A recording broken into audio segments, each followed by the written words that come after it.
m'appelle Hidaya Hafhaf. J'ai 7 ans. Je suis au CE1 à l'école Asilo El Arabi. Très heureuse de vous présenter mon résumé de Blanche-Neige.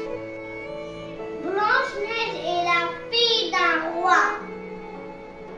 Celui-ci épousa une femme d'une grande beauté, mais froide, cruelle et même méchante. Chaque jour, elle demanda à son miroir: Miroir, mon beau miroir, dis-moi qui est la plus belle. Et à chaque fois, le miroir répète que c'est elle.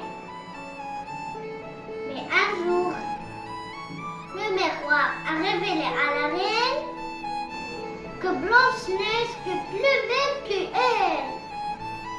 Elle prend la décision de faire appeler un chasseur pour la tuer.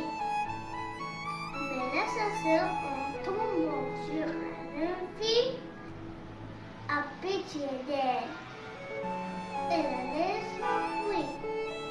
C'est alors qu'en marchant dans la forêt, elle tombe sur la maison des nains et vit avec eux. La méchante reine apprend par son miroir magique que Blanche-Neige est toujours vivante.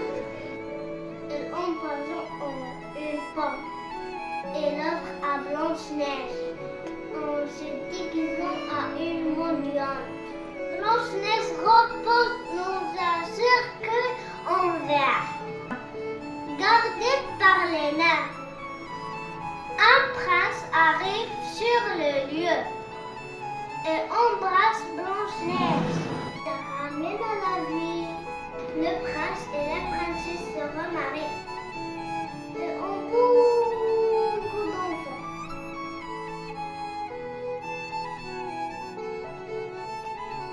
Ce que j'ai appris de l'histoire, de ne jamais faire confiance aux étrangers.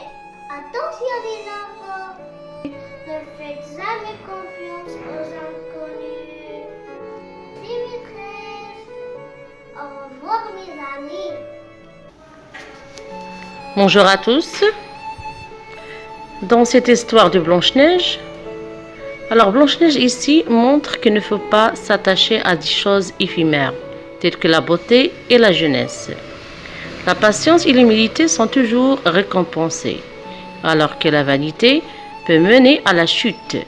Il s'agit aussi d'un conte d'avertissement envers les personnes offrant quelque chose de tenant et dont l'héroïne naïve ne se méfie pas du tout. Cette histoire a aussi un autre message pour les enfants.